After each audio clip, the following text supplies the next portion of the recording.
Bueno, vamos a comenzar con el tema de OFDM, es la última unidad del curso de comunicaciones digitales. Esto, al igual que espectro disperso, es un esquema totalmente distinto a los que veníamos atendiendo y tiene tanta importancia que tenemos que tocarlo obligatoriamente en cualquier curso de comunicaciones digitales. Ya van a ver su importancia. Las siglas de OFDM vienen de Orthogonal Frequency Division Multiplex, multiplexación por división de frecuencias ortogonales, aunque, como vamos a ver, esto va a tener realmente una combinación de multiplexaje con modulación. O sea, vamos a multiplexar portadora en el dominio de la frecuencia y a cada una de esas portadoras las vamos a pesar con los datos que queremos transmitir de una manera bastante diferente a lo tradicional. Esto se estudió en los laboratorios Bell eh, y en 1966 Chang lo presentó y lo patentó. Resulta que eso se quedó dormidito allí porque teóricamente alcanzaba una reducción del ancho de banda, pero era técnicamente muy costoso, eh, un poco inviable en ese entonces, ¿no? Más adelante verán que casi que fue una casualidad que se dieron cuenta que lo que se hacía allí en procesamiento se podía hacer de una manera más práctica y rápida, que fue que se disparó el uso de OFDM. Hoy en día se sigue utilizando FDM y de hecho voy a empezar por lo último, que son los estándares de transmisión de datos, como 3G, 4G, 5G, y ya se sabe que en 6G también va a estar presente una variación de OFDM. Además está toda la parte de audio digital, redes de área local, redes MAN, tiene estándares de transmisión de televisión digital, es decir, que tiene una cantidad de aplicaciones bastante importante. Entonces, al menos yo quiero que ustedes se lleven una idea general de cómo se genera una transmisión o FDM, tratando de que lo entiendan de la manera más fácil. Aquí está un resumen de algunos casos, pero de lo que se llaman tecnologías RF.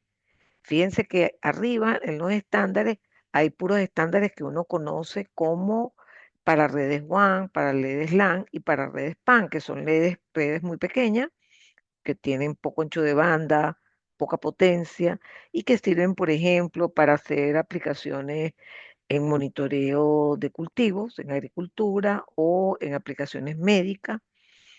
Y el último de arriba es un estándar que se usa para transmisión en el caso de instrumentación. Entonces, dense cuenta que aparece no solamente FDM en uno de los estándares, también aparece espectro disperso en dos versiones. La que vimos en la unidad 4, que es Direct Sequence Spread Spectrum, que es dispersión a través de un código aplicado, y la otra que no vimos es Frequency Hopping Spread Spectrum, donde la dispersión del espectro se logra cambiando la frecuencia. Imagínense que usted tiene una señal FSK y en este momento tiene un valor para F alta y otro F baja que lo va a ir cambiando. Y ese cambio, por cierto, va a estar controlado por una secuencia pseudo aleatoria y es la que va a evitar que alguna persona tome la información de los datos al conocer la frecuencia de portadora. Como están cambiando, en el caso de FSK son dos, si es más, pues sería, por ejemplo, si MFSK, entonces sería distinto, ¿no? Otra cosa interesante es que abajo salen ciertas comparaciones. Por ejemplo, de esas técnicas que hemos mencionado arriba, ¿cuál es la que tiene o presenta mayor eficiencia espectral? Pues justamente OFDM. Entonces, fíjense que eh, estamos hablando de que OFDM ha logrado su propósito, que es una reducción del ancho de banda, que transfiriendo la misma cantidad de símbolos, ocupan menos ancho de banda. Pero la que le gana en el término de no interferir evitar interferencias, como por ejemplo cuando uno lo aplica espectro disperso en Bluetooth, que uno quiere activar un equipo, quiere apagar el otro, quiere moderar el otro, y obviamente tiene que evitar las interferencias entre esas órdenes, ¿no? En cuanto a la potencia requerida, el ganador es el de saltos de frecuencia. En la confiabilidad de los datos, y después cuando vean cómo se construye un símbolo OFDM van a entender por qué es que se hace fuerte, ¿no? O porque es que OFDM fortalece las transmisiones, sobre todo en canales inalámbricos, como lo vamos a estudiar, y el rango efectivo también. Fíjense cuál es la filosofía detrás de OFDM. Tengo digamos, una transmisión en donde se hace multiplexada en frecuencia, como por ejemplo en radiodifusión comercial FM. Entonces uno pone una emisora en el orden de los 90 y pico megahertz y después al lado pone otra, pero deja una banda de guarda. ¿Ok? Entonces miren todo lo que ocuparían, por ejemplo, 7 emisoras que están transmitiéndose simultáneamente. Miren cómo sería OFDM. Serían, vamos a suponer, las mismas básicas portadoras pero superpuestas entre sí. ¿Y cómo es eso que se pueden superponer? Porque son ortogonales. Entonces, ¿qué pasa? Que cuando esta está en el máximo, esta está en mínimo. Y las otras también, porque ojo, eso que está allí es la representación de un trozo de sinusoide, que es igual a una sinusoide multiplicada por un pulso rectangular que en frecuencia da el zinc, el zinc que viene del pulso rectangular trasladado a las diferentes frecuencias. Entonces realmente ahí se pinta el lóbulo principal, pero hay otros lobulitos. Pero por la ortogonalidad, por ejemplo, el lobulito de esta tercera portadora, va a caer, cuando toque este punto va a caer en cero también. Entonces, cuando cada portadora está en máximo, las otras van a estar pasando por cero. Y eso evita la interferencia entre portadoras y que además permite que se puedan acercar muchísimo. Ya vamos a ver de cuánto es este acercamiento, ¿no? No puede ser un valor arbitrario.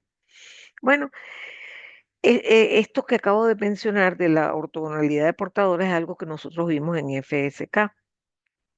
Y también lo vimos indirectamente, cuando representábamos las transmisiones eh, moduladas, binarias o gemearias, con bases sinusoidales. Entonces, insistíamos en que, por ejemplo, las bases fueran ortogonales. ¿Y cómo efectivamente lográbamos eso? Bueno, eso se podía fijar, se podía representar como cuando el producto de esas dos sinusoides integrado en un espacio de tiempo igual a t símbolo da cero. En ese caso se puede asegurar que hay ortogonalidad entre esas portadoras. Aquí voy a abundar un poquito más y aquí está la representación de señales ortogonales en frecuencia, que es parecido a lo que les di allí. Lo que pasa es que aquí además aparecen los lóbulos laterales, pero fíjense que efectivamente cuando esta está en máximo, todas las demás pasan por cero y no la interfieren. Eso es maravilloso. Esto es en frecuencia. Pero en tiempo, ¿cómo puedo asegurar que varias sinusoides sean ortogonales? Bueno, sencillamente uno tiene que primero tomar como base de tiempo el tiempo de símbolo. ¿Ok? Si usted toma una sinusoide y toma otra y toma una tercera, y en ese tiempo de símbolo, que imagínense que ese espacio que está allí, que es más de 6, en este ejemplo particular, usted se da cuenta que todas ellas ocupan un número entero de ciclos, todas, ellas son ortogonales entre sí en el intervalo de tiempo TS. Entonces, esto que está aquí es importante para que uno entienda cómo se representa la ortogonalidad entre portadoras, entre sinusoides, y cómo se representa la ortogonalidad de sinusoides en tiempo. Y finalmente, cómo se demuestra la ortogonalidad entre dos. Siempre la ortogonalidad es entre dos. Y claro, si hay varias, es entre todas, pues, ¿no? Pero uno representa la ortogonalidad de cada pareja asegurándose que la integral del producto de esas dos sinusoides en el intervalo de tiempo apropiado, que esté ese, resulte igual a cero. ¿Ok? Miren lo que vamos a hacer ahora. Antes de empezar a explicarles cómo se hace una señal o FDM, etcétera, etcétera, que no es muy fácil, yo voy a dedicarme un tiempo a trabajar con los modelos de canales inalámbricos. ¿Por qué? Porque ustedes en comunicaciones analógicas y digitales hasta hoy solamente han visto canales que tienen cierto modelo, que es un sumador de ruido, estamos hablando de un canal AWGN, pero además se nos puede presentar interferencia debido a la reducción del ancho de banda, o mejor dicho, a que el ancho de banda de los canales ninguno es infinito, y eso además agregado a una posible atenuación. Así hemos trabajado los canales hasta hoy, pero cuando la transmisión implica un móvil y implica el aire, estamos hablando de canales inalámbricos, aparecen otros fenómenos que nosotros no hemos estudiado en este curso y que yo me voy a permitir presentárselo de la manera más rápida y superficial posible, pero que ustedes logren captar la idea esencial. Veamos, por ejemplo, en este caso, qué se está presentando. A la izquierda tenemos el transmisor y el receptor, imagínense que está en un móvil, ¿no? Por ejemplo, en un teléfono celular que está en un vehículo, por ejemplo. Entonces, ahí está llegando una trayectoria que tiene rebotes, que es la superior, la línea negra que va por aquí, y que choca, por ejemplo, con un obstáculo y rebota. Esto le llega a esta antena. Pero también eventualmente podría llegar un rayo directo. Pareciera que en este caso no, porque hay un obstáculo y entonces no va a llegar, no es lo mismo que no esté este árbol aquí, digamos, ¿no? Y después puede llegar también otro rebote por otro lado, en este caso, por ejemplo, con el piso, ¿no? Con el suelo. Entonces, en definitiva, todo eso hace que la señal que llegue aquí, si esto se llama XDT, ¿verdad? Aquí yo esperaría que llegara XDT menos tau, o mejor dicho, KXDT menos tau, una señal que probablemente va a estar atenuada y además va a estar retardada en tiempo, porque se tardó un tiempo entre que salió de la fuente y llega al destino. Resulta que eso, en un caso inalámbrico, hace que tengamos que modelar las situaciones de una manera distinta. ¿Ok? Un detalle importante es que aquí les voy a presentar diferentes tipos de desvanecimiento. Hay uno que ustedes lo deben haber al menos escuchado, que es que si usted está en Maracay y envía una señal a Caracas, ¿verdad? Ahí hay una atenuación debida y dependiente de la frecuencia que usted está transmitiendo. No es lo mismo transmitir un megahertz que un gigahertz. Y por eso aquí hay una fórmula que les recuerda cómo se produce esa atenuación dependiendo de la distancia. Esto que está aquí es lambda, que es la longitud de onda, que está asociado con el inverso de la velocidad de la luz en el espacio libre, y d es la distancia entre la fuente y el destino.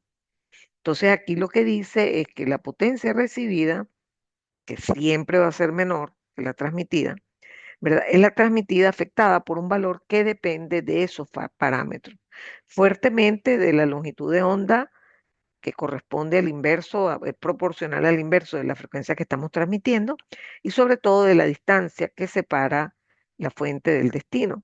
Si la distancia crece, ¿verdad? Entonces la potencia recibida va a ser más chiquita. Si la frecuencia que usted quiere transmitir es más grande, la onda va a ser más chiquita y entonces también va a tener un desvanecimiento debido a la distancia más fuerte. Pero aparte de eso, tenemos desvanecimientos brutales debido a obstáculos. Por ejemplo, usted se encuentra aquí un edificio, un árbol denso, un árbol poco denso, etcétera, y eso evidentemente hace que la señal que logre traspasar y llegar aquí sea más pequeña en potencia. Y finalmente tenemos un desvanecimiento debido a esa multitrayectoria que vamos a estudiar ahora con más calma. Ese desvanecimiento lo vamos a estudiar mejor en el dominio de la frecuencia y ya van a ir entendiendo esto. Resulta que una forma de representar esto usando la teoría de señales y sistemas es Cuando nosotros veíamos sistemas continuos y teníamos una delta aquí y teníamos otra delta aquí y teníamos una delta aquí, la respuesta impulsiva, siendo una delta como esta que está aquí, imagínense que no existen estas por los momentos, implica que la señal que entre solo va a sufrir, no le va a pasar nada, porque usted va a convolucionar x de t con h, que es lo mismo que x de t convolucionado con delta, que da x de t, pero sí va a estar afectada en amplitud. Pero cuando usted convoluciona x de t con delta de t menos 1, eso lo que va a hacer es desplazar en tiempo a la señal x de t. Entonces, si esto es un sistema LIT, si esto es h de t y la entrada se llama x de t, a la salida vamos a tener a por x de t más b por x de t menos t sub, por x de t menos t sub 1, o sea, una versión de la señal desplazada en tiempo, llega después, y c por x de t menos t sub 2. Entonces, este modelo, en el caso continuo, se representa con deltas, porque las deltas están asociadas al tiempo continuo. Pero si las representamos en tiempo discreto, podemos sencillamente poner un palito, que es la representación de las respuestas impulsivas HDN. Entonces usted a veces ve dibujos con palitos, a veces ve dibujos con delta. ¿Ok? Bueno, esos retardos a los que estamos hablando, T sub 1 y T sub 2, por ejemplo, pueden variar si estamos dentro de una edificación, una casa, un edificio, etcétera. Pueden variar en tiempo, es decir, T1 puede ir desde 1 hasta 100 nanosegundos aproximadamente, pero si estamos en el espacio externo, ¿verdad? En una autopista, una plaza, etcétera, esos retardos son más largos, obviamente, y más bien arrancan en 100 nanosegundos y pueden ser hasta de 10 milisegundos.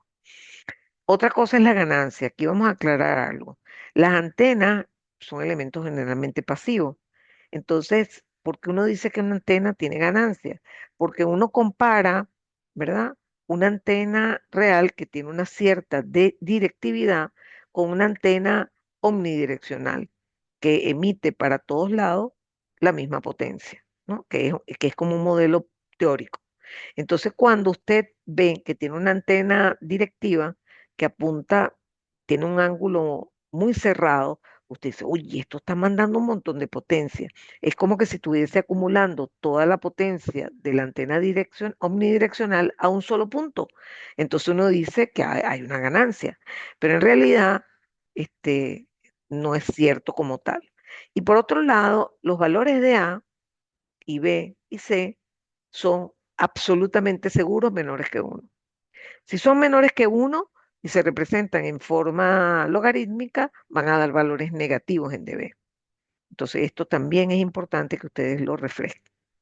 Entonces, aquí les voy a poner una simulación de eh, un, eh, un modelo en Simulink desarrollado en MATLAB que hace lo siguiente. Imagina que usted puede controlar la respuesta impulsiva y en este caso la genera con tres palitos, ¿ok? Ubicados en determinados tiempos. Por ejemplo, este está centrado en cero, o sea, eso va a corresponder al rayo directo cuando se convolucione x de n con esa delta, y luego va a tener retardos en otros tiempos. Fíjense que esto es 10 a la menos 5, entonces esto sería 1, algo por 10 a la menos 5 y este sería aproximadamente 3 por 10 a la menos 5. Esos serían los valores, en este caso, de, de T1 y de T2. ¿Ok? Entonces, cuando usted tiene HDT, vamos a hacérselo en continuo, que lo tienen como más directo porque lo vieron en señales y sistemas continuos con Kevin. Cuando usted tiene un HDT, para encontrar HDF, usted le tiene que sacar la transformada de Fourier a HDT.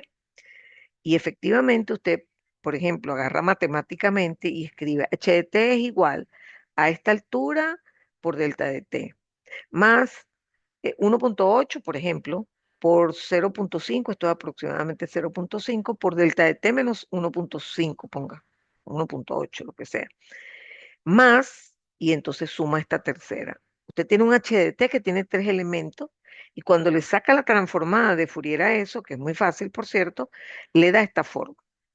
Oh, oh, eso está horrible. ¿Por qué? Porque yo lo que sueño es que la respuesta en frecuencia de un sistema sea plana. Es decir, que cada frecuencia sea tratada de igual manera. Pero aquí no pasa eso. Aquí lo que pasa es que por obra y gracia de estas alturas y de estas distancias temporales, ¿verdad? HDF resulta aquí, y yo observo aquí un hueco tremendo. Es decir, aquí hay más de 30 dB de atenuación. Es decir, que si usted tenía señales, si usted pretende pasar por ese canal en este momento, señales que tienen todas las componentes que están por aquí, las componentes que están en esta zona van a fallecer porque están multiplicándose por un número mínimo menor que uno, mínimo, mínimo.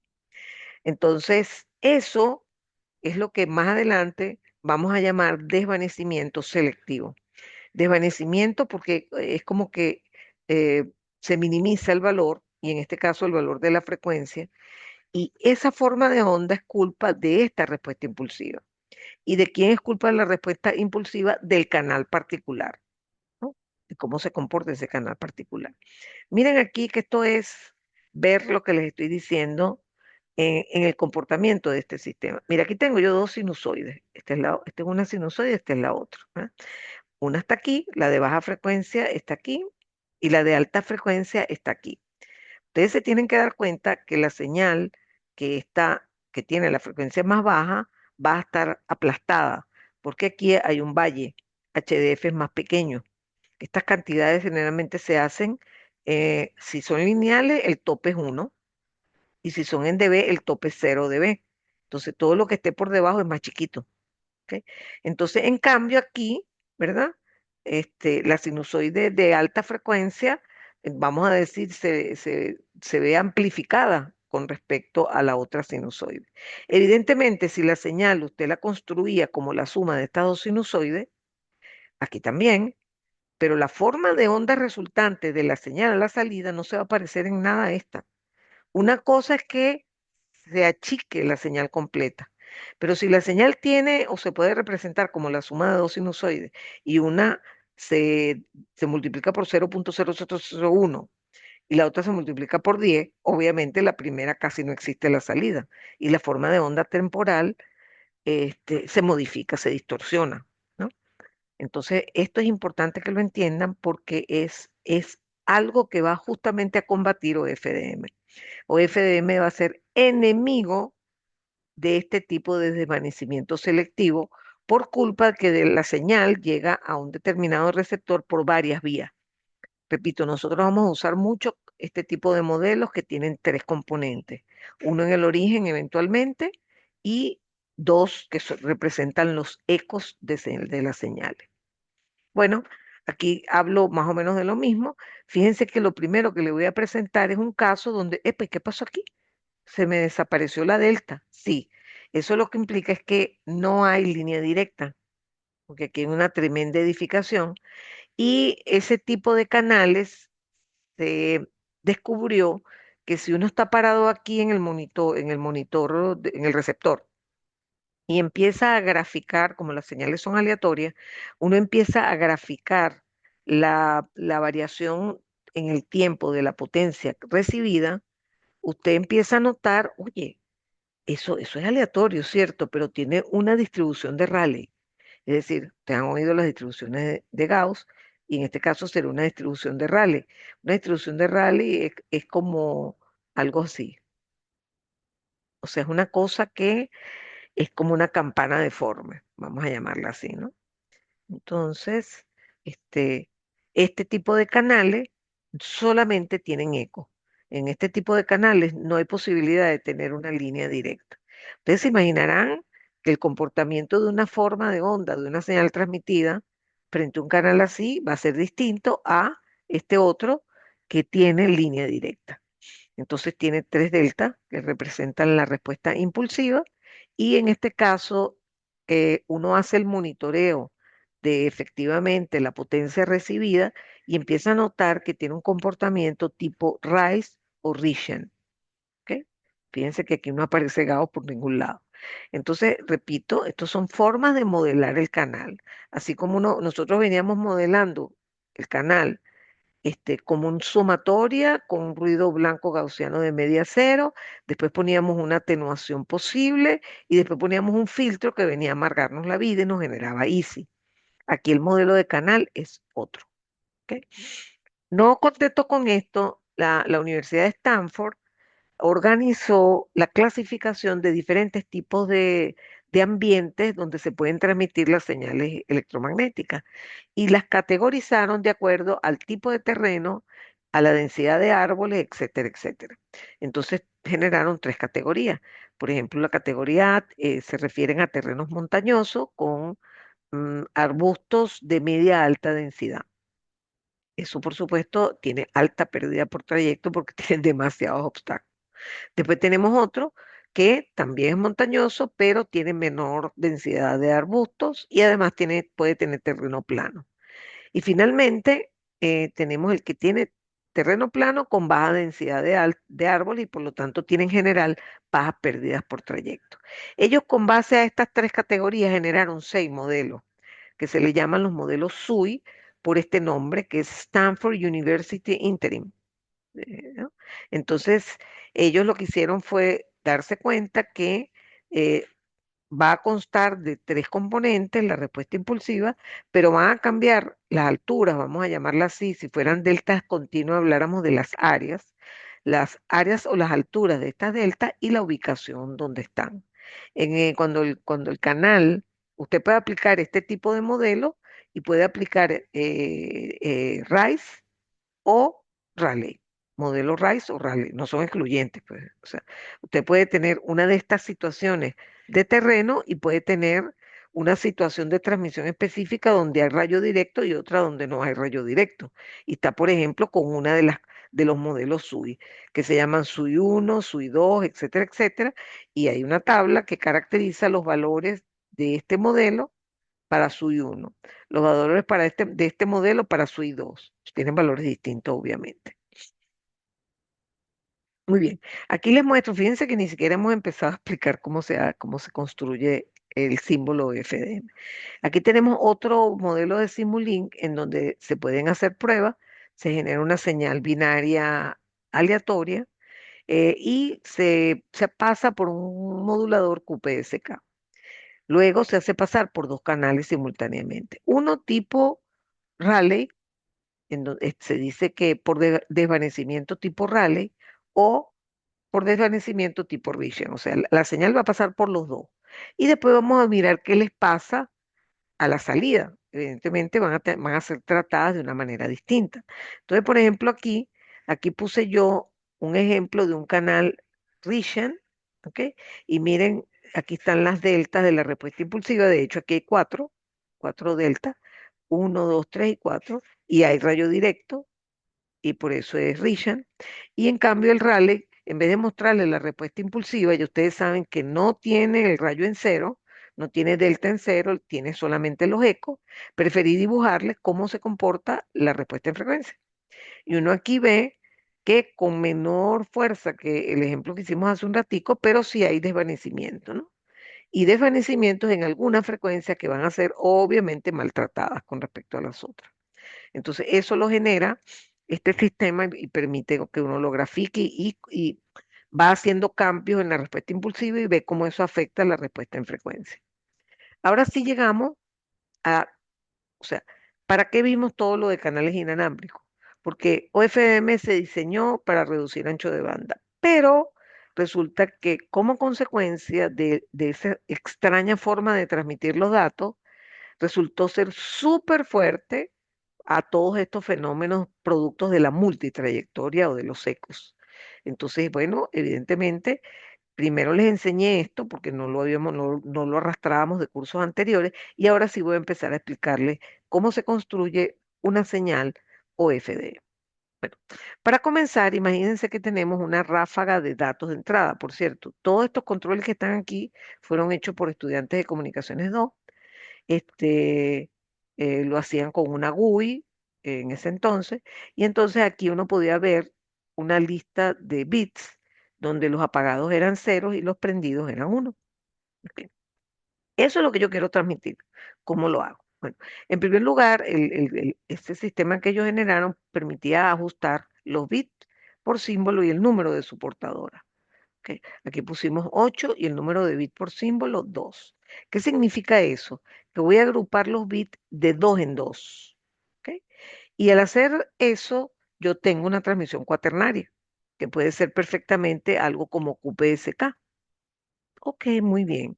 Entonces, lo que voy a hacer es mapear esas palabras en paralelo a símbolos. ¿Y cómo voy a hacer?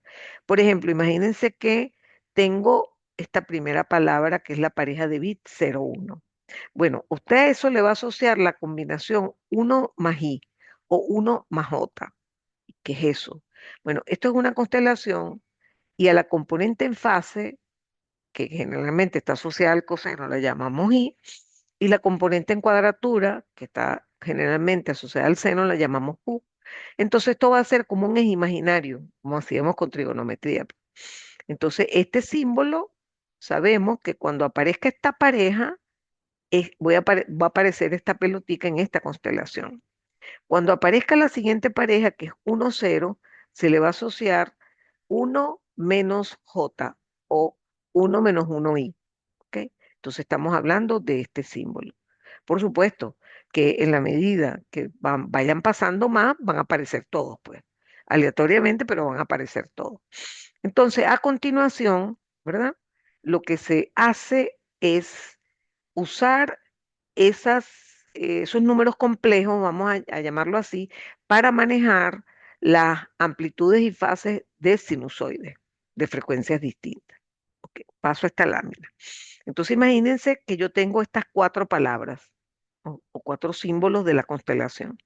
Entonces usted tiene, imagínense que tiene cuatro osciladores con frecuencias F01, o F1, F2, F3, F4, y usted cada una de ellas la va a alterar de acuerdo a esto.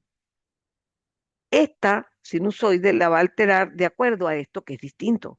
Este es 1 más i y este es menos 1 más i. Ya vaya, profesor, pero ¿y qué es eso de 1 más i? ¿Cómo va usted a transmitir eso? Bueno, si usted tiene una sinusoide con frecuencia de portadora F01, vamos a llamarle F1, usted, ¿verdad?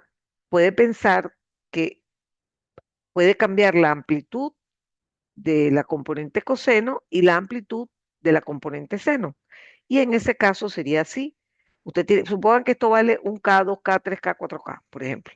Entonces usted tendría el coseno de 1K, perdón, y lo multiplica por 1 y luego le suma el seno multiplicado por 1 también, el seno de esa misma frecuencia de 1K. Ustedes saben, aprendimos muchísimo en este curso, que cuando usted quiere representar coseno de omega 0 t más phi, usted puede jurar que eso tiene una componente coseno y una componente seno. Bueno, y aquí pasa exactamente lo mismo. Por trigonometría, si usted, por ejemplo, tiene, si esto fuera un 2, esto fuera un 5, entonces tiene 2 cosenos más 5 seno, usted puede expresar eso en algún momento como 8 coseno de omega 0 t más pi tercio. Entonces, ¿qué tiene usted al final? Tiene cuatro sinusoides de amplitud y fase distinta en principio. En este caso, las amplitudes no van a ser distintas porque fíjense que todos tienen la misma magnitud. Pero cuando veamos usar QAM, ahí sí porque voy a tener símbolos como por ejemplo 1 más 3i o 1 más 3j. Y el otro símbolo es 1 menos i. Entonces, evidentemente ahí va a estar cambiando no solamente la fase, sino también la amplitud. Bueno, lo cierto es que esas primeros 8 bits que se convirtieron en los primeros cuatro símbolos que manejaron por primera vez las cuatro sinusoides, se suman. Esas sinusoides se suman y me genera esta señal. Bueno, ojo, esto es lo que se llama el símbolo OFDM.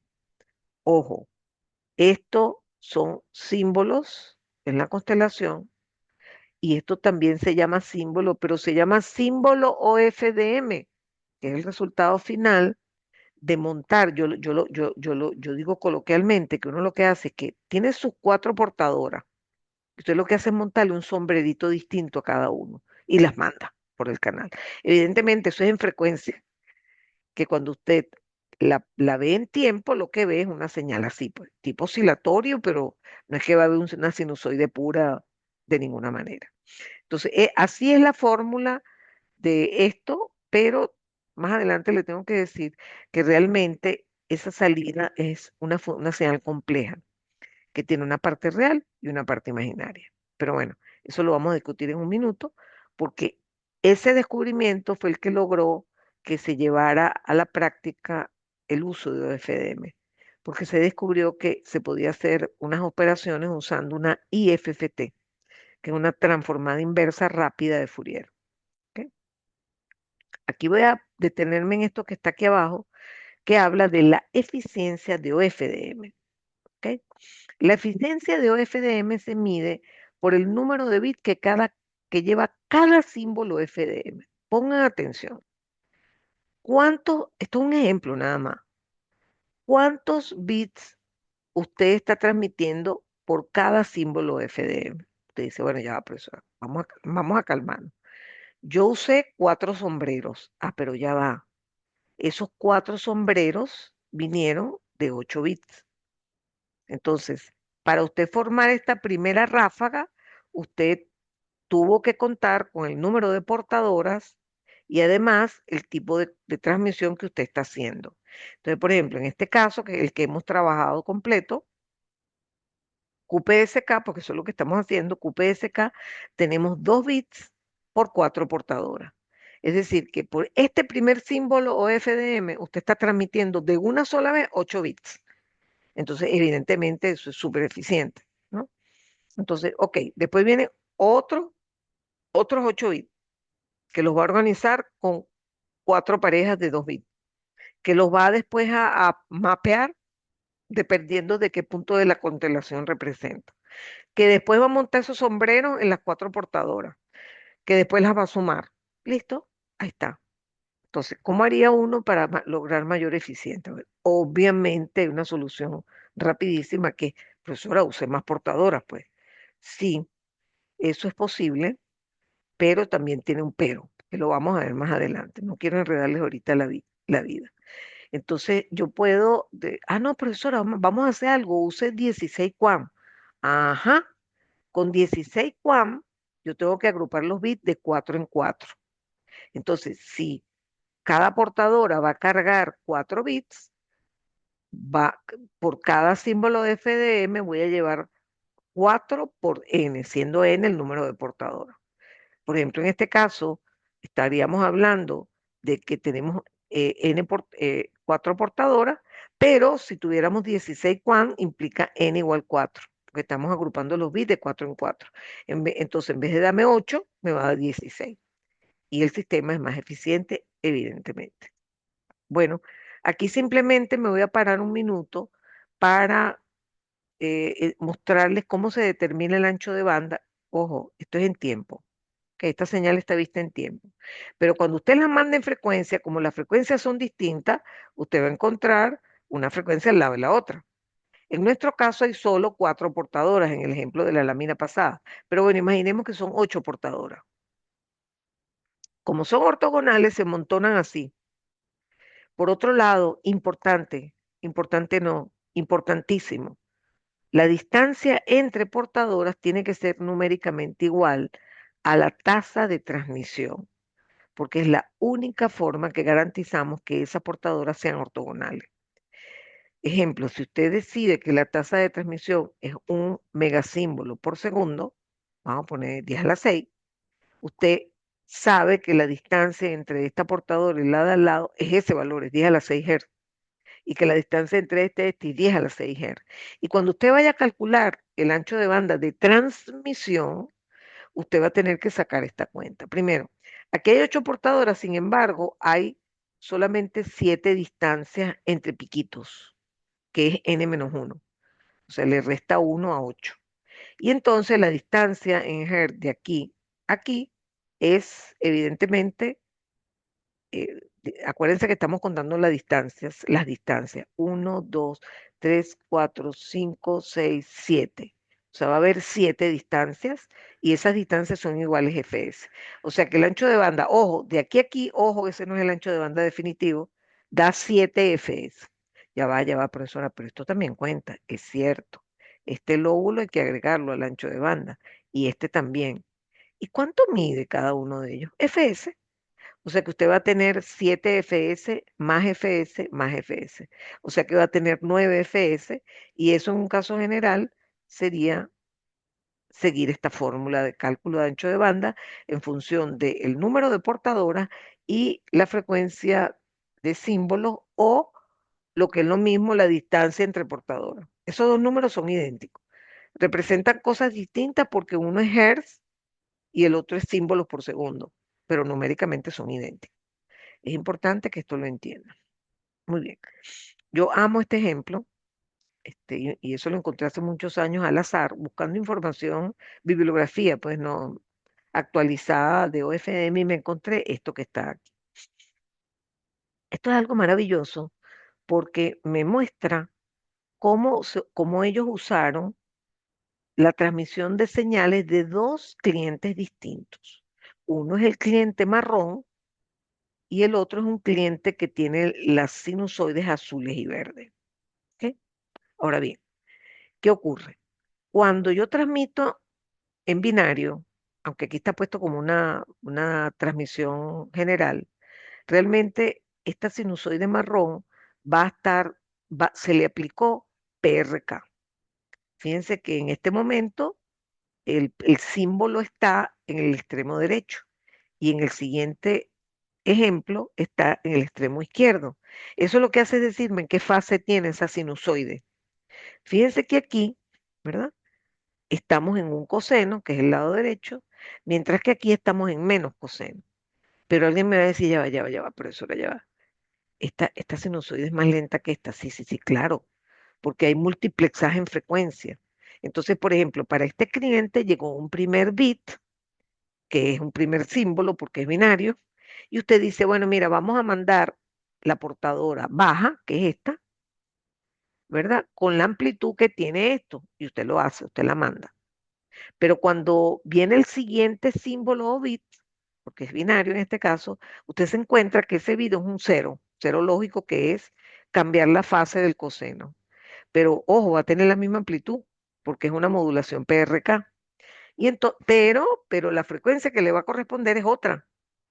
Entonces, estas dos sinusoides, dentro de este combo que usted va a mandar en este instante, esas dos sinusoides pertenecen a un cliente y las moradas pertenecen a otro.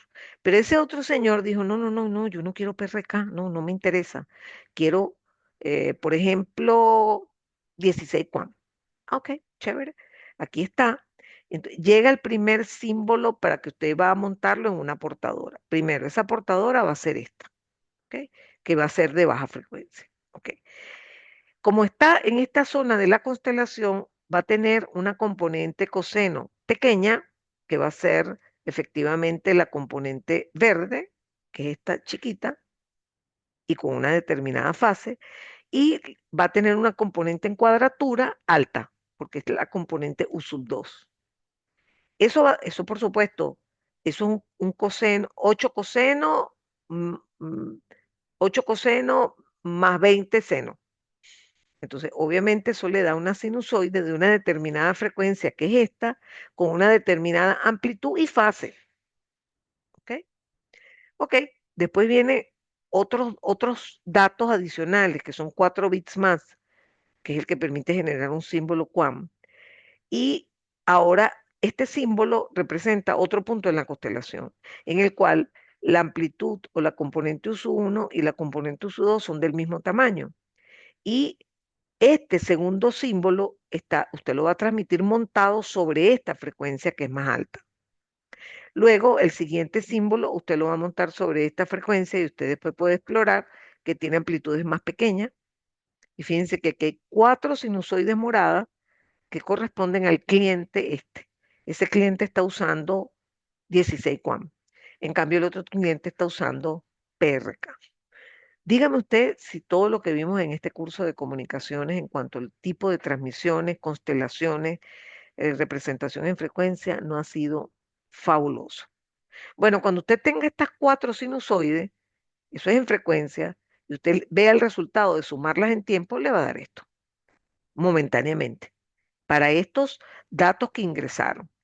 Entonces, en este momento, el cliente marrón está enviando apenas en esa ráfaga, está mandando solo 2 bits, pero el cliente morado va a estar enviando más bits en el mismo intervalo de tiempo. ¿Por qué? Porque está usando una modulación de más alto nivel. Entonces, esto me gusta muchísimo. Esto fue hecho en una tesis de grado de esos chicos de la UPM, de la Politécnica de Madrid. Bien, ahora viene la parte buena, que es que, oye, eso está agarrando, tener multiplicadores electrónicos es un dolor de cabeza y es carísimo. Desde que yo estudiaba, que hace más de 40 años, que yo me gradué, los multiplicadores analógicos eran carísimos. Bueno, hoy igual. Lo que pasa es que, claro, tantas cosas se están haciendo en digital, pero aquí usted supuestamente, físicamente, está multiplicando una señal sinusoidal por una amplitud y una fase, vamos a decirlo así. Está haciendo una especie de multiplicación. Entonces, alguien mira esto y dice, ah, no, ya va, un momentico. Si usted tiene esto aquí, si esto existe en este momento, usted, si usted inyecta eso en una transformada inversa, porque esto es frecuencia, si la mete en una IFFT, usted tiene tiempo y tiene esto. Entonces, olvídese de estar con multiplicadores. No, no, no, no, no.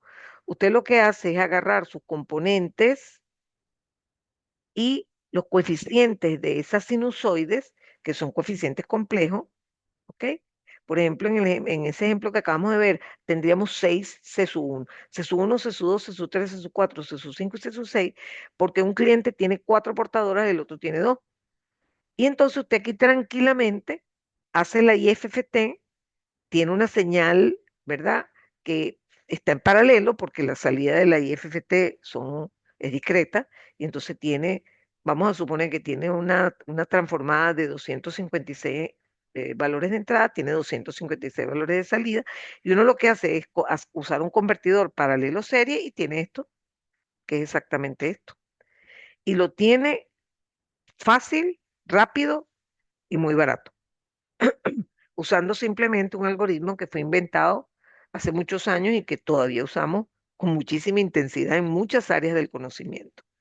Entonces, fíjense que esto es clave, o mejor dicho, fue clave para disparar las aplicaciones de OFDM en muchos, muchos, muchos casos. Bueno, aquí están los mismos puestos, excepto que cuando llegamos aquí, en vez de tener que decir los múltiples, no, te mete un transformador de IFFT, es decir, FFT inversa, y después simplemente es una conversión paralelo a serie y tiene su símbolo FDM. Claro, lo tiene discreto, ¿no? Uno lo pinta aquí así, así continuo, porque es más fácil de entender, ¿no? Pero todo eso es discreto, ¿no? Entonces, fíjense que es bastante complicado construir un símbolo FDM y la transmisión tiene muchos símbolos FDM. Se agarran muchos bits, se organizan y se montan como sombrero de unas portadoras, ¿verdad? Y luego se le hace la IFFT y esa es la señal que va a ser transmitida. Esa señal va a presentar ciertos problemas en el canal, específicamente en los canales inalámbricos, que la UFDM, mm, ¿cómo le explico? La blinda. La técnica UFDM blinda esa transmisión de alguna manera, ¿no? De manera parcial. Entonces, fíjense que ahora, bueno, por supuesto, les he hablado como que de las cosas buenas. No, FDM es buenísimo, ahorra ancho de banda. Ah, mira, además fortalece la transmisión en los canales inalámbricos, pero como todo en la vida, tiene su problema. Ese símbolo FDM en tiempo, cuando usted lo pasa por un canal dispersivo, se desplaza, se dispersa. Así como cuando vimos Easy, que usted tenía un pulsito rectangular y después ese pulsito se chorreaba hacia los lados. Bueno, aquí pasa lo mismo. Entonces, lo primero que se le ocurrió a la gente, bueno, mira, tranquila, tú pon una banda de guarda. Ah, mira, buena idea, me gustó. Pero resulta que como todo el procesamiento que se hace en un esquema FDM moderno es discreto, uno se dio cuenta que cuando tú pasas esa señal discreta por un canal que tiene, imagínate que tiene un HDN, que por ejemplo tiene tres deltas, como la que vimos hace rato, resulta que ahí se hace una convolución discreta o circular. Entonces, alguien se dio cuenta de eso y dijo, mire, les propongo algo. En vez de dejar esto vacío, ¿no? Agarren el final del símbolo y péguenlo al comienzo. ¿Por qué? Porque eso hace que no se pierda la ortogonalidad entre las portadoras que están sumergidas aquí, porque esa ciclicidad propia de los sistemas discretos, que por eso es que la convolución es circular, hace que se mantenga la ortogonalidad de las señales. Esas señales, por ejemplo, que están en frecuencia, que tienen frecuencias distintas, son ortogonales. Entonces, bueno, esto fue una genialidad y entonces empieza la discusión de ok, ya sabemos la forma del prefijo cíclico, pero la pregunta es, ¿qué tanto nos copiamos de la parte final? Entonces alguien dice, ya, va, yo tengo una idea, vamos a copiarnos todo esto, lo pegamos aquí. Entonces alguien le dice, mira, tu idea es buena porque, digamos, va a aguantar bastante dispersión del símbolo vecino, pero tu idea es mala porque fíjate que vas a estar alargando el tiempo de símbolo, con lo cual va a bajar la tasa de transmisión y el cliente se va a molestar. Entonces, eso implica hacer un compromiso, como todo lo que hemos visto en comunicaciones. Necesitamos saber hacer ese compromiso. Bueno, entonces resulta que a esa banda de guarda se terminó llamando prefijo cíclico y la forma de fijarla tiene que ver con el canal específico que quieres combatir. Por ejemplo, imagínate que tú sabes que si tú mandas una señal que dura un segundo, se dispersa a 1.2 segundos, bueno, pon un prefijo cíclico de 0.2 segundos, porque estás protegiendo la parte que se te va a meter un vecino sobre tu símbolo. Entonces, bueno, esos estándares se respetaron así. ¿Ok? Ah, mira, no me acordaba de esto. Aquí está un video que hicieron unos estudiantes que a su vez hicieron montaron esto en MATLAB y en Simulink. Y entonces yo voy, déjame ver cómo voy a hacer para, déjame ver si puedo. Ah, no, estoy avanzando la lámina. Déjame ver si consigo. No, déjame ver por qué no logro hacer play. No, es que esto es un video. Entonces, estoy tratando de ver cómo hago. Déjame hacer algo. Déjeme salirme. No, uy, aquí está, aquí apareció. Bien. Ahí vamos, oigan bien.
Ok, fíjense que aquí les quiero aclarar dos cosas. Primero, porque hay dos gráficos.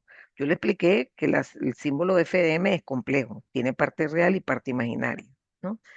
Y entonces a cada uno hay que hacerle antecederlo, antecederlo con una porción de la misma forma de onda. Entonces, si usted pone 10%, lo que se hace es agarrar el 10% final, por ejemplo aquí, creo que no tengo el marcador. Por ejemplo, aquí usted agarra un 10% y lo pega aquí. Si es el 100%, era lo que decía el chico que estaba presentando, que se duplica la señal. Entonces, eso evidentemente es muy complicado porque se nos duplica el tiempo de transmisión y se nos baja la velocidad. ¿Ok? Bueno, entonces haciendo un resumen del prefijo cíclico en particular, sabemos para qué sirve, para prevenir el solapamiento entre vecinos, de transmisiones vecinas. También facilita el sincronismo, eso se me olvidó mostrárselo, porque como usted está repitiendo parte del final al comienzo, usted hace correlación de dos señales y usted va a saber dónde empiezan los datos. Como la parte final se parece a la parte final, cuando usted haga correlación, usted se va a dar cuenta, aquí hay datos y aquí se acabaron. Entonces, eso facilita el sincronismo y mantiene la ortogonalidad entre portadoras. Las desventajas, se las dije. Si usted alarga mucho porque es así como inseguro, no, no, no, vale, vamos a ponerle bastante porque en el fondo eso es un tiempo de guarda. Vamos a ponerle bastante, no, porque entonces evidentemente usted va a ocupar de peor manera el espectro, ¿no? Le va a estar eh, aumentando T símbolo y le va a bajar F símbolo. Muy bien. Esto es un ejemplo de un estándar específico que es el IEEE 802.11a, en el que se usan 64 portadoras y se dice que F símbolo vale eso que está allí, 312.500 símbolos por segundo. Ok, ya usted sabe que eso es la tasa de transmisión de esos datos, pero, ojo, también es la distancia entre portadoras en frecuencia. Es el mismo número, solamente que la tasa es en símbolos por segundo y la distancia entre portadoras es Fs, que es en hertz, pero es lo mismo numéricamente. Entonces, cuando uno invierte Fs, da TSUS, eso lo sabemos desde hace mucho tiempo aquí en este curso. Y aquí, por ejemplo, se decide, eso es una práctica usual, usar el 25% del tiempo del símbolo como prefijo cíclico. El 25% o la cuarta parte de 3.2 es 0.8. Entonces, usted tenía un símbolo de 3.2 micro, ahora le suma 0.8 y le da 4 micro, y evidentemente ahora el símbolo creció, pero bueno, usted está guardado. Un comentario interesante en este estándar es que se transmiten 64 portadoras, pero solo 52 son usadas para datos. Las otras se usan como portadoras piloto para llevar, este, para mantener la ortogonalidad entre portadoras, como detección de errores, eh, control, o sea, tiene muchos usos esas portadoras restantes, son 12 entre 52 y 64. Por cierto, aquí está el mismo dibujito para que recuerden que la velocidad de transmisión y la distancia entre portadoras es el mismo número. Ahora hablamos de, en general, oye, a mí me sirve aumentar el número de portadoras o disminuirlo. Bueno, ya eso lo dijimos. El esquema de FDM le encantan las portadoras. Es estúpido que usted use poquitas portadoras. ¿Por qué? Porque es como que si usted manda, usted es muy previsivo y manda una mercancía dividida en 4 camiones. Entonces uno choca. Entonces va a perder el 25% de la mercancía, pero bueno, los otros tres llegaron. Aquí pasa algo similar. Si usted tiene un canal dispersivo y se le atenúan y desaparecen completamente una banda específica, uno todavía tiene la esperanza de que codificación de canal, que es un tema que vimos también en este curso, le va a permitir rescatar parte de esos datos. Entonces usted tiene que hacer un balance porque suena muy bien repartir, bueno, está bien, vamos a usar 256 portadoras. Sí, sí, pero ya va, porque eso no es gratis. Tú tienes que mantener el control de ortogonalidad, del sincronismo básico y la ortogonalidad entre portadoras. Entonces es una tarea compleja. Entonces, otra vez hay que hacer un balance. Bueno, y ya lo de la banda de guarda se los expliqué. Esto es un simulador que fue desarrollado en la Universidad de Texas y que Medio Planeta usó para enseñar en sus cursos OFDM. Aquí es simpático porque uno puede escoger el tipo de modulación, hay tres, más o menos parecido a lo que se usa hoy en día en, en, en 5G y 4G, que se usa QPSK, se usa más alta, 64 QAM, etcétera, y aquí se puede escoger eso. También se podía escoger el tamaño del prefijo cíclico y muy lindo y bonito, aquí se podían escoger las características de las tres deltas que conforman el canal. ¿No? Qué tamaño, qué retardo, y entonces eso, por ejemplo, yo les mandaba, bueno, simulen un ambiente tipo SUI 1, que es con muchos árboles, etcétera, tú sabes, con una característica particular. ¿Qué nos muestra el sistema? Bueno, después de correr, nos muestra, esto es como una meseta, que es el resultado de sumar. Fíjense que en todos nuestros gráficos yo he hecho esto, ¿no? Ya, ya, pero obviamente el resultado es la suma de todo eso. Entonces todo esto aquí se rellena. ¿No? Pero, y se ve así, no se puede ver plano porque esto es aleatorio. En este primer símbolo, esta montañita tiene esta altura y en el próximo símbolo tiene esta altura. Entonces, evidentemente, eso cambia. Y luego, por supuesto, metiéndole ruido, metiéndole multitrayectoria, miren cómo puede ser recibida la señal. Bastante feita, diría yo. Y otra cosa que se puede ver también es el ver, que es el bit error rate, la tasa de errores, y la constelación. Fíjense que aquí está dando cero la tasa de errores, pero es obvio porque fíjense que no se pegan los puntos de la constelación. Entonces, cuando usted pasa un trazo por aquí para tomar decisiones, estos todos se quedan aquí, estos todos se quedan aquí, nadie brinca para este lado y la tasa de errores es nula. Muy bueno este simulador. Esto que está aquí es una simulación tramposa que yo hice, ya les voy a explicar. Me tomame un sorbito de café. Yo simulé una señal Qam vulgar y silvestre, como la que ustedes vieron en clase bastante. Y también agarré los mismos datos, que por cierto provenían de un sonido que está aquí desplegado en tiempo. De hecho, te lo podíamos oír. Esto no, estos son audios que yo le fui agregando, audios explicativos que le fui agregando a la presentación. Aquí tengo entonces un espectro FDM con los mismos datos, solamente que aquí los transmití en Quan clásico y aquí los transmití de una manera distinta, con unas cuantas portadoras o FDM. Perfecto. Después yo generé a la fuerza un canal horrible, dispersivo, pero fíjense que casualidad, que el desvanecimiento ocurre exactamente en el lóbulo principal de donde está concentrado el espectro Quan. Obvio, y eso va a ser una catástrofe. Y aquí también hay atenuación, aquí hay zonas que se van a perder, ¿no? Igual que acá esta zona también se pierde, pero esta no importa, pues está afuera, esta se pierde, esta se pierde. Pero definitivamente no es lo mismo perder esas fracciones de líneas espectrales en OFDM que el lóbulo principal en Quan. Bueno, y aquí se ve el resultado. Uno detecta la señal con un receptor Gram-Schmidt, calcula la tasa de error y miren lo que me dio en OFDM. Horrible. Me dio 25.2, perdón, sin OFDM. Este es este. ¿Ok?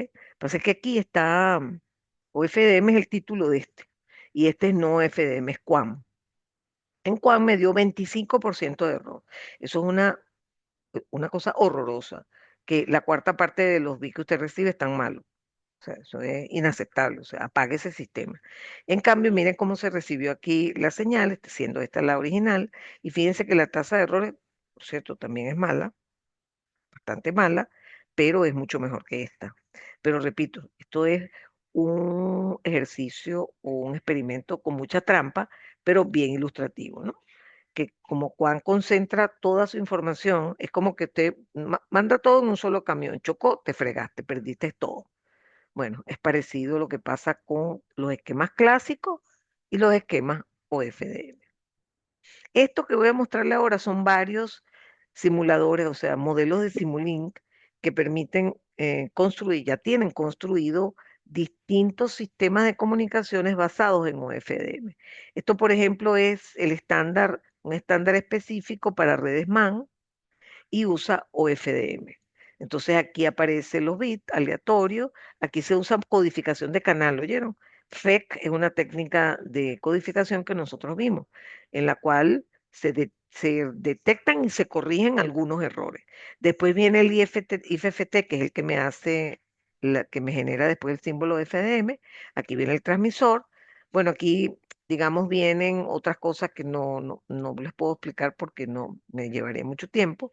Es una especie de predistorsión que está asociado a cosas que pasan en la realidad con los amplificadores no lineales que hay que usar para transmitir la señal al aire. Y aquí se pone un modelo de un canal malo, malo, malo, porque tiene no solamente tiene desvanecimiento selectivo por multitrayectoria, sino que también tiene ruido blanco. Entonces, obviamente, ahí se van a generar muchos errores. Esto es lo inverso, ¿no? Aquí ¿cómo se dice? Se recupera la señal y podemos ver la constelación. Y aquí les voy a mostrar unos ejemplos bastante interesantes, ¿no? Aquí se muestran digamos, ¿cómo se llama? El espectro transmitido. Espérense, espérense. Ay, no, creí que había perdido esto. El espectro transmitido y el espectro recibido, ¿verdad? Y las constelaciones respectivas. Déjenme ver si puedo quitar esto de aquí. Mm, ya va. Ajá. Es que tuve que quitar eh, la parte de arriba que parece la cosa de Zoom. Entonces me tapa lo que está presentando. Entonces aquí tenemos la transmisión y la recepción y la constelación. Fíjense que eso lo permite ese simulador en Simulink y es un estándar específico, ¿no? De Wireless Man. Aquí hay otro, en este caso es de un sistema de televisión digital terrestre. Y bueno, aquí se usan codificadores de canal que no vimos porque son por símbolos. Nosotros vimos nada más codificación por bit y se llaman Red Solomon. Es un tipo de codificador que funciona igual que los de bloques que vimos, pero que los vimos en binario, pero esto es por símbolos. O sea, a 4 símbolos le agregas 8 símbolos redundantes y te queda 12 símbolos al final. Después tiene codificación por bloque, codificación convolucional. Y esto es una técnica que no vimos que es para tratar de evitar más errores. Tiene interleaver es como intercambiar. Los primeros bits los pones de último, y símbolos en este caso, etcétera. Bueno, lo cierto es que aquí también se genera la señal, se transmite por un canal feo, feo, y después se recupera. ¿Ok? Entonces, aquí vemos estos resultados. Y aquí vamos a ver algo bien simpático. Aquí veo resultados para ciertos valores de relación señal-ruido, que es equivalente a E sobre eta. Este tiene menos E sobre eta que este. O sea, este está mejor, ¿no? Pero además, en esta columna no aplico codificación de canal y aquí sí.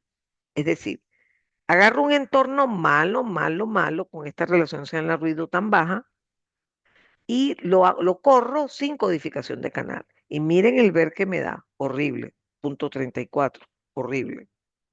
Pero con esa misma mala condición digo, no vale, yo te voy a arreglar eso, tranquila.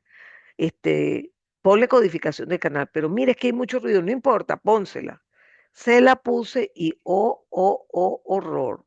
En vez de mejorar, empeoró. Y eso lo vimos. La codificación de canal en canales muy ruidosos, en vez de ayudar, entorpece, ni se les ocurra. Sin embargo, cuando mejora, y ni siquiera mucho, la codificación, perdón, cuando mejora la relación señal-ruido, que serían las curvas, ir a la derecha de sobre eta, entonces aquí sí. Sin codificación de canal tengo un ver de 0.01, ¿ok? Y con codificación de canal, wow, me bajó en una unidad. Ahora tengo 0.002, aquí 0.01 nada más. Entonces aquí vemos cosas que nosotros podíamos intuir, no importa si es OFDM o no es OFDM, que si usted tiene una mala calidad, dígase un menor valor de E entre eta o un menor valor de S entre R, perdón, de S entre N, pues evidentemente usted no la va a pasar bien. Y ni se le ocurra aplicar codificación de canal porque le va a ir peor. ¿Ok? Entonces me gusta este ejemplo porque me ayuda repasarles cosas de lo que ya vimos que son perfectamente aplicables en OFDM. Y, no había dado, no les he hablado de esto. Este es otro de los defectos que tiene OFDM. Yo les digo que OFDM se construye sumando sinusoides. Como los datos son aleatorios, a veces va a ocurrir que usted va a tener varias sinusoides cuyos picos positivos máximos coinciden en un instante de tiempo. Y eso genera un pico de amplitud y por lo tanto un pico de potencia. Eso que está allí es una cosa real. Usted viene viendo la ráfaga o FDM así y de golpe ve ¡pac! Esos brincos. Eso es terrible, no desde el punto de vista teórico, desde el punto de vista de los equipos reales. ¿Ok? Los amplificadores de potencia se mueren cuando eso pasa. Entonces, evidentemente hay que resolverlo. Entonces, una de las posibles soluciones, le voy a decir la más básica, hay montones, hay papers y papers que tienen N tipos de soluciones para el PAPR, que así se llama. PAPR es la relación de valor pico entre el valor medio, ¿no? Entonces, evidentemente, si es muy grande esa relación, tenemos problemas porque tenemos picos muy significativos. Entonces, ¿qué solución se aplicó? ¡Crac! Córteme aquí. Busco un clipping. Cuando la señal pase de 18, me la vuela, o sea, la deja hasta ahí, la satura. Entonces, con eso se mejoraba bastante, pero por supuesto después se pusieron a usar métodos más inteligentes de clipping. Entonces, bueno, esto también tienen que conocerlo. Esto es un ejemplo en donde se aplica, en este estándar, se aplica no solamente OFDM, sino que se aplica codificación de canal. Entonces aquí les pongo las modulaciones que se usan en ese estándar, que son una binaria, después una cuaternaria y después 16 y 64. En ese tipo de sistemas lo que ocurre es que cuando la calidad va empeorando, bajamos a BPSK. Cuando la calidad del canal va mejorando, entonces nos vamos hacia el 64 QAM, que es más eficiente. Entonces aquí están todos los datitos de cuántos bits efectivos estoy transmitiendo, porque hay que contar también que estoy transmitiendo bits de codificación de canal que me están gastando canal, pero bueno, no importa. Para mejorar la calidad, nos encanta usar codificación de canal. Y aquí hay unas curvitas que yo mandé a hacer un proyecto en una oportunidad de que montaran un sistema de FDM, de MATLAB, e hicieran curvas de ver versus sobre esta. Pero fíjense que aquí yo les pedí que lo hicieran lineal, o sea que este ver no es semilogarítmico como lo graficamos en MATLAB, que da unas curvas de otra forma, una curva como así. Aquí son curvas que parecen exponenciales, ¿ok?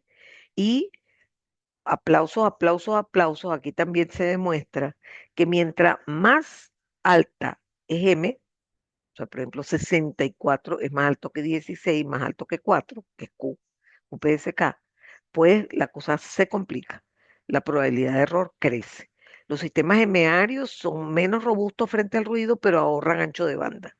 Entonces, en la vida real, eso pasa y uno ni se entera. Usted está hablando por su teléfono con 5G y la transmisión está ahorita en 64 QAM, full ancho de banda para cada cliente y empieza a deteriorarse el ambiente.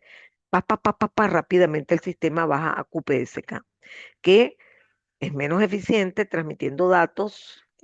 A lo mejor no va a poder atender a los 17 clientes que estaba atendiendo en ese sector geográfico, pero va a garantizarles la calidad, ¿verdad? Y esta última es mostrar pruebas que hicieron con cambiando el tamaño del prefijo cíclico. Aquí uno nota que la curva azul clarita turquesa es la que provee menor ver y es bastante razonable, ¿no? Porque si usted hace una banda de guarda muy chiquita, no está protegiendo mucho del embate de sus vecinos, pero tampoco se puede pasar. Por eso que 0,25 o un cuarto es un estándar.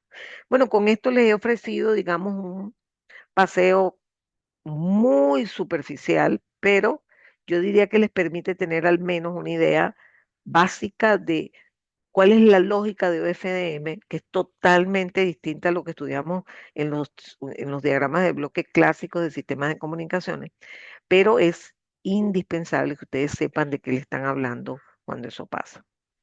Entonces, bueno, voy a parar la grabación